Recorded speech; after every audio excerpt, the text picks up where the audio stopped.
Today's video is kindly sponsored by Audible. To start your free trial, visit audible.com/KendallRae or text Kendall Ray to 500-500. Hey guys, welcome back to my channel. Thanks for joining me for another video. So today's case is one that just gets me really riled up. Very, very frustrating, upsetting, and I know it's gonna be controversial as well. So feel free to leave your opinions below because I know they're gonna be all over the board. So this is Brooke Skylar Richardson. Most of the time she went by Skylar, which is her middle name. She was born and raised in Carlisle, Ohio, which is a very small town. It only has a population of 5,000 people. Brooke had a brother named Jackson, and her parents were named Kim and Scott Richardson. And on the outside looking in, they had the perfect little life. Growing up, Skylar and Jackson were both really athletic and into sports. Jackson played on the football team, and Skylar was a cheerleader, a flyer to be exact. So she's the person that's getting tossed up in the air, and she took cheerleading really seriously. She also had really good grades and was an overall well-liked student. She was on the student council and tried to be involved in as much extracurricular things as she could. However, the pressure of being a flyer, being the person that gets thrown up into the air, really got to Skylar. Skylar struggled with an eating disorder, bulimia, and it was a really severe eating disorder. It was bad. It was taking over her whole life. Her parents even said that it controlled 90% of her life. According to her mom, it started really young, around 12 years old. She said at that age, she remembers that Skylar didn't want to buy gum because it had too many calories in it. I'll be honest, this is really hard for me to talk about. I have been open on this channel in the past about my own eating disorder. There's been a lot of criticism on Skylar's parents about whether they did enough to help or whether they encouraged the eating disorder in any way, especially her mom. Her mom's been accused of being very vain, being into her body image and pressuring Skylar to also care about her body image. So her mom says that it was because, she was a flyer, and maybe that was part of it. But I think there's a lot that goes into an eating disorder in most cases. But her parents said that they tried everything that they could to help her. They had her seeing doctors, therapists, nutritionists, but nothing seemed to help her. Skylar was also someone who really liked to keep things to herself, likes to keep things private. She wasn't super forward with information, especially with her parents. And that's a big part of this case.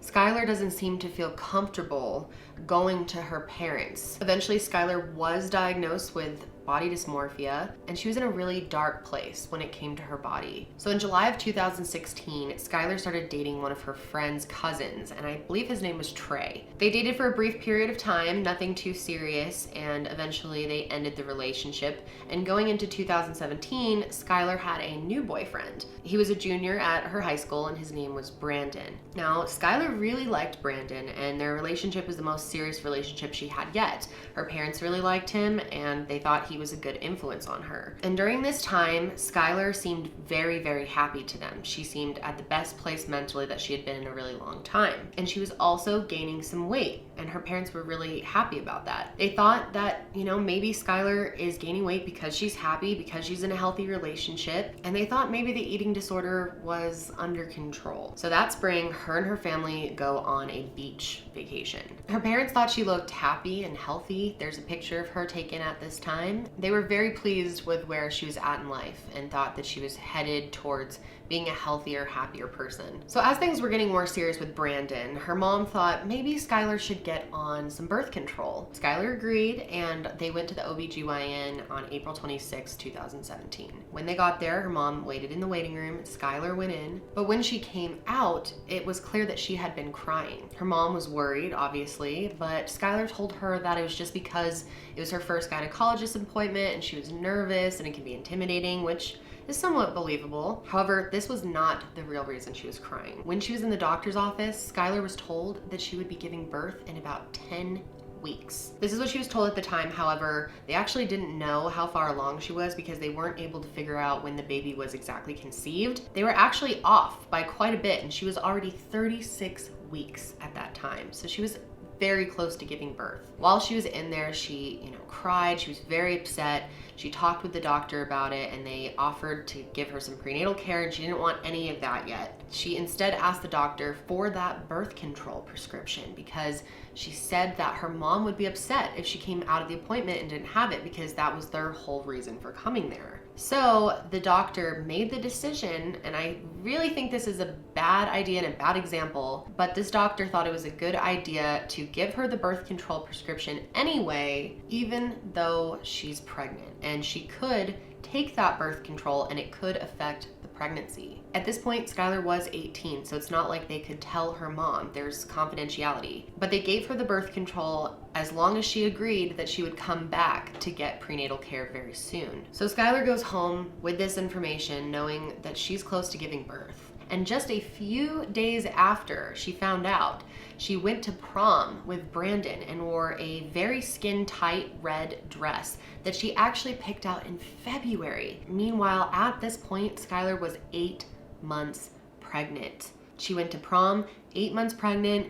None of the adults taking pictures noticed. Her parents didn't notice. Her date didn't notice. Brandon didn't notice. It's just insane. So she went to prom, she came home, and went about her life as normal. Now, a few months after this, police show up at their house and say that they need to talk to Skylar about something. They told her that she wasn't in trouble, they just needed to speak with her, so they brought her into the police department. This was on July 14th, 2017. And at this point, Skylar's parents had no idea what they could possibly be talking about. Little did they know, police actually got a call from the OBGYN, and they told them that Skylar was pregnant and that there were also rumors going around that Skylar had the baby and buried it in her backyard. So they brought her into the interrogation room and Skylar started telling them everything. She claimed that 2 months after her initial appointment, she did go back to the doctor's office and told them that she did have a baby and that it was born stillborn. She then starts telling the police about it.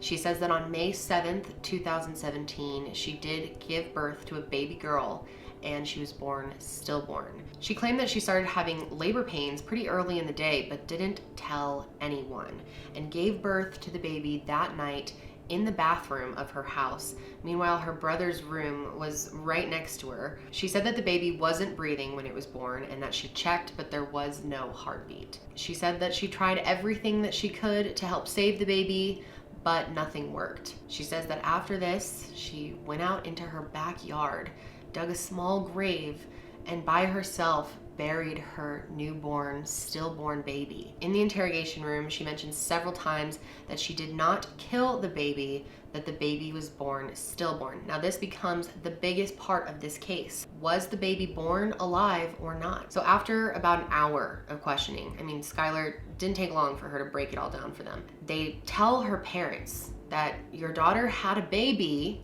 she's been pregnant this whole time, and buried it in your backyard, your grandchild. And they're just floored. So they walk in, they walk up to Skylar, give her a hug. She's instantly crying. She's calling her mom, mommy. She's apologizing and just confesses to all of it.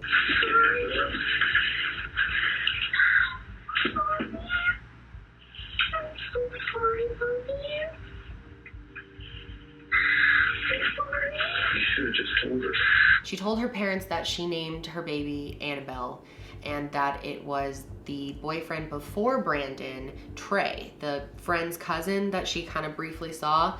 It was his baby. So while they're talking to detectives, officers leave the station and go to the house and try to find the baby's body. Once they got to their house, it didn't take them long to locate the grave and find the baby, and they ended up bringing the baby to a pathologist to be looked at. So eventually Skylar and her parents went back home. I'm not sure what that time was like. I'm sure it was very weird around the house. But 6 days later, the police called Skylar's parents and asked for Skylar to come back in for more questioning. So they brought Skylar in, and this is when they told her that there was actually a report from the pathologist saying that it looked like the baby had been burned, had been charred. At first, she starts telling the investigators that I have no idea what that could be. I didn't burn the baby. I don't know what they're talking about. However, after being pushed in interrogation, eventually Skylar changes her story and says that she may have burned the baby's legs a little bit with a lighter. I know this is really heavy, upsetting stuff to talk about. This video is even hard for me to get through. But she said that she tried to cremate the baby just a little bit with a lighter. I tried to cremate the baby just a little. You tried to cremate the baby? Yeah, I did it. And the longer she was in there, Skylar started to change her initial story as well, saying that the baby was alive when she was born, that she heard a little bit of gurgling. So after talking to Skylar and hearing that the baby could have been alive and that she could have burned it, Skylar was arrested with charges of reckless homicide. So Skylar was taken to jail. She did, of course, put up bail, so she was able to go home before the trial started.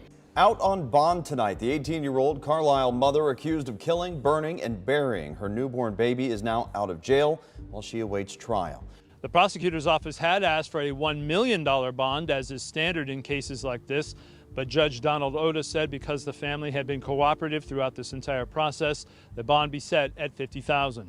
This morning, Richardson walked into Judge Donald Otis' court, where she entered a plea of not guilty to murdering her newborn child. 2 weeks later, the case was presented to a grand jury and she was given new charges. This time, she was charged with aggravated murder, which is a very serious charge. In Ohio, this charge carries the life sentence. She was also charged with involuntary manslaughter, endangering children, and abuse of a corpse. Now, Skylar's parents thought this was absolutely absurd. They said there is no way that Skylar harmed that baby, that it was born stillborn. But with these new charges, she was arrested again and taken back to jail. But again, they bailed her out. So it didn't take long before the media got a hold of this story and spread it everywhere. This case definitely got into the gossip realm of the internet. The whole case enraged people, and rightfully so. People were protesting outside the courthouse, demanding that she gets the harshest punishment possible. Justice for your baby.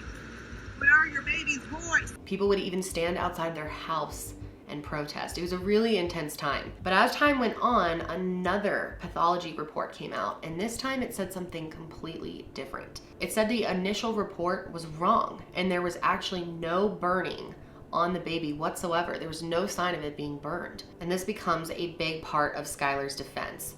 They believe that Skylar was made to give a false confession because she did go in there and said, I didn't set fire to the baby, I promise I didn't do it. And then after time, they actually were the ones who said, maybe you tried to cremate it just a little bit.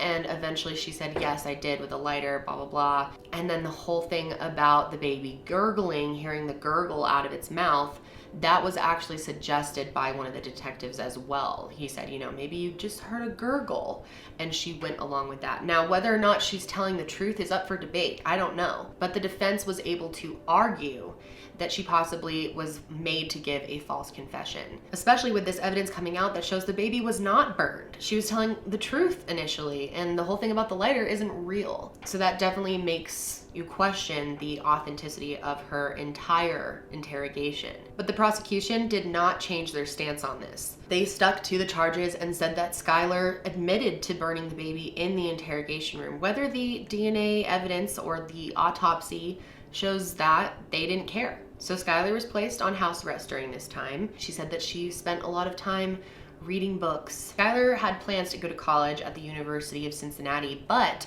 those plans were put on hold. In July of 2019, the state contacted Skylar's lawyers and tried to make a deal. They said that they would take off the aggravated murder charge if Skylar agreed to plead guilty to the rest of the charges. But Skylar decided not to take the plea. She said, in her own words, I will not confess to something that I didn't do. She was tempted. She goes, as soon as I heard him say aggravated's off the table. Yeah, because that's the scariest one. That's the potentially scariest life one. without parole. And she's like, I've been dealt so many bad hands. This is probably the best option I'm going to get. Show me where it's gone right so far. So the trial started on September 3rd, 2019, so not even a year ago. And the biggest challenge for the prosecution here is that there is no evidence that the baby was alive when it came out. That's the big question. Was the baby stillborn or not? Their only evidence was that Skylar herself said that the baby was gurgling a little bit when it first came out. Also, they were able to argue that since Skylar did go to the OBGYN, and this was 11 days before she ended up giving birth, the baby's heartbeat was healthy and strong at that time. And she went from being a healthy baby to stillborn in just 11 days. And it was also proven that Skylar did end up taking those birth control pills 11 days before the baby was born. And who knows, I mean, I certainly don't know, but a doctor probably does, what that would do to your body while you're carrying a baby. Also, it didn't seem like Skylar wanted this baby. She kept it a secret from everyone, including the baby's father. Like, what's the alternative? Let's say that the baby was delivered in the bathroom that night and survived. What was her plan? She didn't have a nursery, she didn't have a crib, she didn't have bottles, she didn't have baby clothes. Would she have honestly taken that baby to her parents and said, hey, I just had a baby and I'm gonna take care of it now, or maybe we need to give it up for adoption? She never had any sort of plan for what would happen with the baby once it was born, not that we knew of at least. Instead, she was Googling things like how to get rid of a baby. Skylar had wanted to get an abortion. She did not want this baby, but it was too far in her pregnancy when she found out for her to do that. So they argued that she probably did everything she could to sabotage the pregnancy. The prosecution also made the argument that Skylar's mom was obsessed with vanity and image. They said that Skylar and Jackson had extreme pressure on them to look like the perfect family. And they even argued that Skylar's mom knew about the pregnancy, and this is possible. Apparently, the doctor's office accidentally emailed the pregnancy results to Skylar's mom. Skylar's mom actually texted her and said, what the hell is this email about? And Skylar convinced her that it wasn't true and she didn't know what it was. But apparently Skylar's mom was saying things to her like, this better not be true or your life will be over. I mean, for someone to hide their pregnancy to the point that they give birth by themselves in their house, you've got to wonder what type of relationship Skylar had with her mom. I mean, she clearly didn't feel like she could come to her in a situation like this. A lot of people argue that Skylar's mom knew about the baby and didn't want Skylar to have the baby because it would ruin the family's image of being perfect. And if you look back at that interrogation footage, there's this clip of Skylar's mom saying, we had a perfect life. Skylar, we had a perfect life. They also brought up text messages that Skylar had sent to her mom leading up to the birth. In one of these texts, she's talking about being worried to fit in that prom dress. She texts her mom and she says, I'm just in freak out mode. I want to look amazing again more than anything. I hate being like this so much. Being like this? Wouldn't her mom say, like, what? Also, this text message she sent right after she gave birth. It said, I am literally so excited now just for dinner to wear something cute. Yay, my belly is back. Wouldn't you as a mom question what she means by that? I mean, even if you didn't assume it was a pregnancy, wouldn't you ask her about it because she has an eating disorder? One day she even texted her mom saying that she had lost 20 pounds. Her mom replied to her and said, I could cry. You're literally my hero. Do you see why I'm very skeptical about the parents saying they tried so hard to get Skylar help for her eating disorder? Also, I cannot confirm that this is true. I've read this online, but it's one of those details that I'm like, I don't know. But apparently it was announced to her classroom that she had lost 20 pounds and everyone clapped for her. Skylar's mom had apparently been making Skylar lose the weight with laxatives, which is so dangerous and so scary that she would ask her daughter to do that. She also told her that she needed to be working out at the gym on a daily basis. So this is not stuff that you do as a parent if your child has a fucking eating disorder. Also, Skylar had texted her boyfriend the night after she gave birth. She said, last night was like the worst ever, but I feel so much better. I'm happy. Which makes you wonder, did Brandon actually know? Which he claims he didn't. At the trial, the pathologist took the stand and explained about, how they originally thought the baby was charred, but then after further review, they realized there was no burn marks on the baby. Very weird. But they also said that there was no evidence that Skylar had killed her baby or that the baby was even born alive. Now keep in mind, it is hard to determine much on a fetus that has been buried for 2 months. The defense argued that Skylar had never cut an umbilical cord, and that means that it could have become detached during the pregnancy, meaning that would cause a stillbirth. They also argued that Skylar described the baby's appearance as being really white and pale, which is typically how a stillborn looks. And they also argued that Skylar only gained 15 pounds during that pregnancy, which is super, super unhealthy. Her eating disorder was still in full force at this time, and giving the baby absolutely no nutrition could definitely cause a stillbirth. But on September 12th, 2019, the jury announced that they found Skylar not guilty on all charges. With regard to count 1, we, the jury in the above captioned case, find the defendant, Brooke Skylar Richardson, not guilty of the offense of aggravated murder. Verdict form 2, involuntary manslaughter. We, the jury in the above captioned case, do hereby find the defendant, Brooke Skylar Richardson, not guilty of the offense of involuntary manslaughter. Count 3, child endangerment. We, the jury, find the defendant, Brooke Skylar Richardson, not guilty of child endangerment.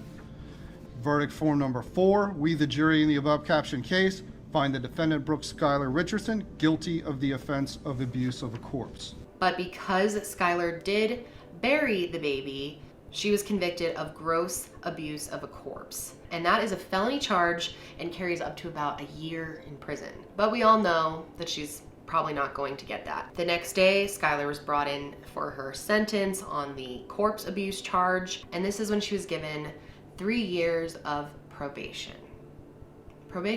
Obviously, the family was super relieved that she wasn't going to spend the rest of her life in jail. And I am super curious to know what you guys think a proper sentence would have been here.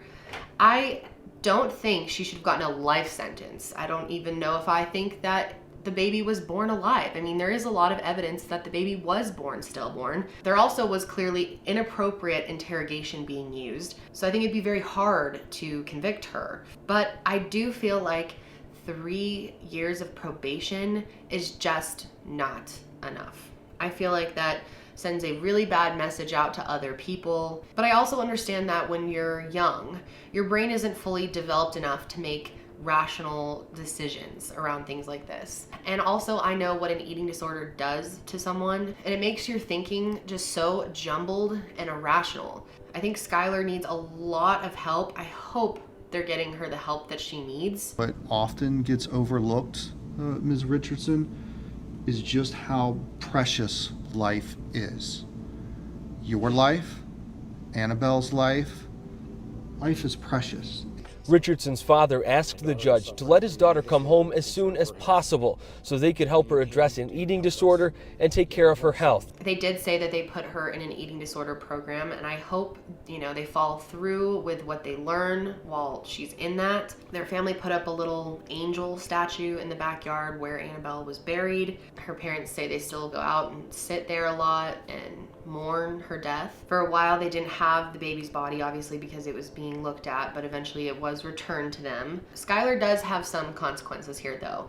She did not get into the University of Cincinnati after applying again, and that was because of her felony charge. But she did go to a local college, and eventually she says she wants to be a lawyer. And her defense lawyers gave her some type of job at their firm, and according to them, everyone loves her and she loves the job. I do have a lot of compassion for Skylar in the sense that she did have to go through this by herself, that she didn't feel like she could trust her parents enough to tell them. It's gotta be traumatic to give birth by yourself and then bury your newborn baby. But I do think that she knew this was wrong, and that showing that she wasn't going to take care of the baby at all in any capacity and just looking up how to get rid of it shows that she never wanted this baby.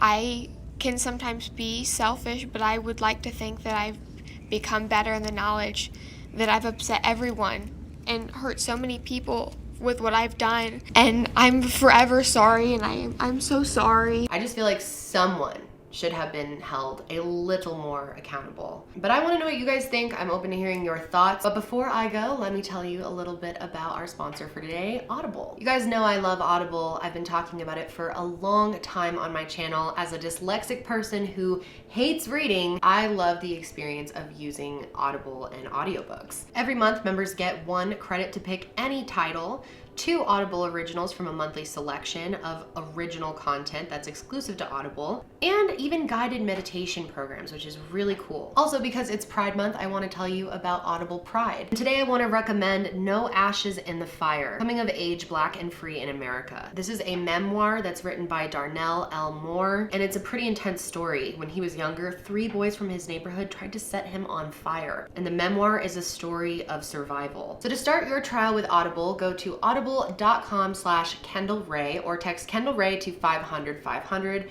That's audible.com/Kendall Rae. Text Kendall Rae to 500-500. And that's it for me today, guys. I hope you're having a great day. Stay safe, and I will talk to you next time.